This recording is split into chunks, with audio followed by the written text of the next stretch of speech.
और ये आज 24 मई 2022 को एसएससी 10+2 का सेकंड शिफ्ट का एग्ज़ाम फिनिश हो चुका है। कैंडिडेट एग्ज़ाम देकर बाहर आ गए हैं, तो अब इनसे जानेंगे कि कैसा एग्ज़ाम हुआ, कैसा लेवल आ रहा है। कैसा हुआ भैया? बढ़िया हुआ भैया। कितने क्वेश्चन किए? मैंने 76। 70। क्या आ रहा है लेवल?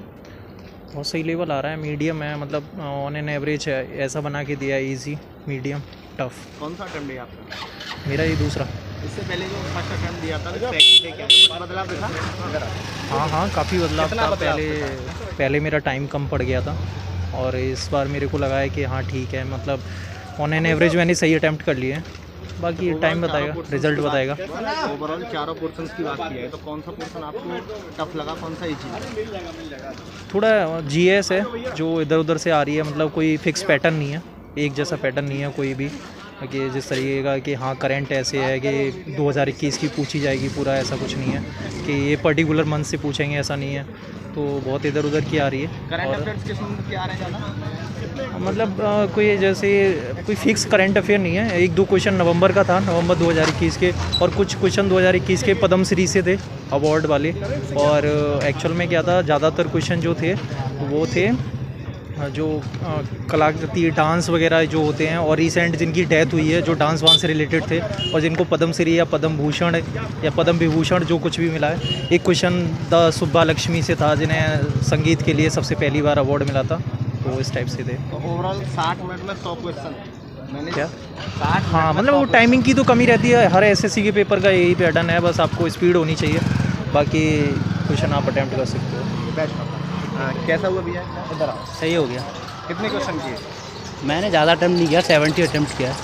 कौन सा अटेम्प्ट है आपका? ये मेरा 3rd या 4th अटैम्प्ट है। तो इससे पहले जो 2-3 बार आपने पेपर दिया है और अभी दे क्या? इससे जो रिसेंट जो 2020 वाला हुआ था, उससे ये वाला मुझे इजी लगा, मैथ और रीजनिंग उसके कंपैरिजन में। और इंग्लिश? इंग्लिश थोड़ी सी मैं कहूँगा उससे थोड़ा सा लेवल अप हुआ है, जो 2020 वाला हुआ था उससे थोड़ा सा लेवल अप हुआ है। बट मैथ और जो रीजनिंग है ना, वो बहुत इजी कर दिया पिछली बार की अपेक्षा। इस बार मैं आई थिंक जिसने भी तैयारी करी है वो 50 आउट ऑफ 50 ले आएगा दोनों में, मैथ और रीजनिंग में, क्योंकि मैथ का पोर्शन सिर्फ 2 टॉपिक से, रीजनिंग का 2 टॉपिक से भरा हुआ था, मैथमेटिकल ऑपरेशन और जो आपके कोडिंग डिकोडिंग वाले आते हैं उनसे ही मोस्टली सारे क्वेश्चन हो गए थे, और कोई टॉपिक था ही नहीं रीजनिंग में। और जो आपका मैथ था उसमें बहुत इजी था, मतलब 3 क्वेश्चन तुम्हारे समथिंग उससे थे, डाटा इंटरप्रिटेशन से, और 1 क्वेश्चन ज्योमेट्री से था, और अलजेब्रा से 2 क्वेश्चन थे, और परसेंटेज से 1 क्वेश्चन था, और तुम्हारा CISI था ही नहीं बिल्कुल भी। एक मिक्सचर वाला 1 क्वेश्चन था, और एक ट्रिगोमेट्री का था, बहुत इजी क्वेश्चन आया था, मैं बताना चाहूँगा यहाँ पे, साइन इन ब्रैकेट -a, फिर उसको ऑप्शन दिया होता तो माइनस साइन हो जाए, वो किसको नहीं पता। इस टाइप के क्वेश्चन आए हुए थे, तो काफ़ी इजी था, मतलब मुझे लगा 50 आउट ऑफ 50 कर सकते हो मैथ में। और GS मतलब मेरे समझ से बाहर थी, मैंने मतलब काफ़ी पढ़ा हुआ है, पिछली बार भी मेरे 12 से 13 क्वेश्चन सही हो गए थे GS में, लेकिन इस बार मुझे GS का लेवल पहले से बहुत ज़्यादा अप लगा। इस बार मैंने GS में ओनली 8 क्वेश्चन अटैम्प्ट कर पाए, ओनली 8। मतलब कौन सी ईयर के आ रहे हैं? करंट अफेयर्स के कितने क्वेश्चन मिले आपको? करंट अफेयर्स थोड़ी डीपली पूछी जा रही है, जैसे कि मैं यहाँ बता नहीं सकता कि क्वेश्चन मुझे याद नहीं है। जैसा कि एक क्वेश्चन था उसमें कि अरुंधति रॉय से the God of small things book जो है वो किसकी है, वो अरुंधति रॉय की है। और इन्हीं से रिलेटेड एक और क्वेश्चन बना हुआ था कि अरुंधति रॉय की 4 ऑप्शन में इनमें से कौन सी बुक नहीं है। 2 ऑप्शन अरुंधति रॉय पे ही बने हुए थे, एक तो the God of small things तो हो गया, ये तो मैंने सही कर दिया था, लेकिन 4 ऑप्शन जो इन्हीं से रिलेटेड दूसरा क्वेश्चन था वो मैंने छोड़ दिया, क्योंकि उसमें 3 क्वेश्चन जो 3 बुकें थी वो उसमें से 2 आ रही थी, लेकिन 1 नहीं आ रही थी, तो मैंने उसको स्किप कर दिया, मैंने उसको नहीं किया। और एक क्वेश्चन आया था कि पद्म विभूषण जो दिया गया है वो यंग तबला वादक कौन है। उसमें ऑप्शन था, एक डॉक्टर जाकिर हुसैन था, और एक दो मुझे याद नहीं आ रहा है इतना क्लियरली, लेकिन ओवरऑल मैं बोलूँगा कि GS का टेंशन बहुत टफ है 2020 की अपेक्षा इस बार, और इंग्लिश भी पहले से मतलब थोड़ी अप रखी है।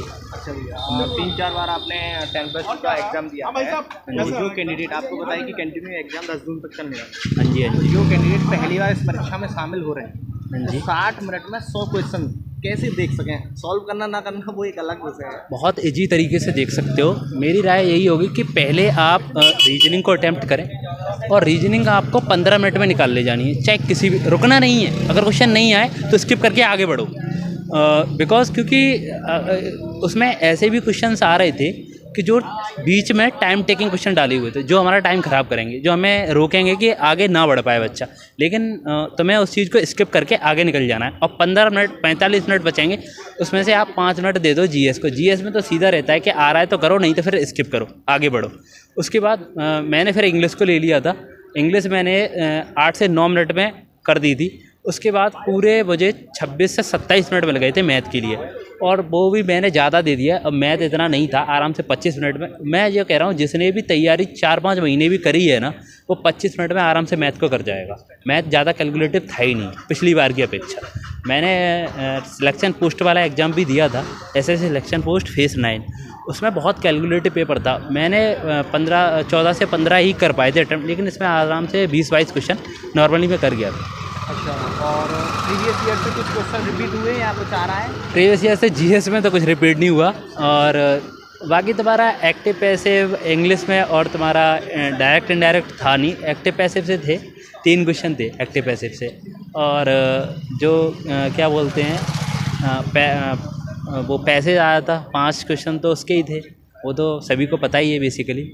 और इडियम्स फ्रेजेस थे, और वन वर्ड सब्स्टिट्यूशन नहीं था। क्वेश्चंस थोड़ा सा पैटर्न भी हल्का सा चेंज हुआ है इंग्लिश का। जैसे कि पहले 2 क्वेश्चन आते थे इडियम फ्रेजेस के, इस बार 2 नहीं थे, शायद 1 ही था। और वन वर्ड सब्स्टिट्यूशन का क्वेश्चन था ही नहीं। फिल इन द ब्लैंक्स से क्वेश्चन 3-4 थे, और ओवरऑल मतलब मैथ रीजन बहुत ईजी लगा मेरे को पिछली बार की अपेक्षा। कितने क्वेश्चन किए आपने? मैंने 70 प्लस किए। 70 है मेरा। Thank you. ऐसी ही शानदार खबरें सबसे पहले देखने के लिए इंडिया न्यूज़ 24 चैनल को अभी सब्सक्राइब कर बेल आइकन जरूर से दबाएं।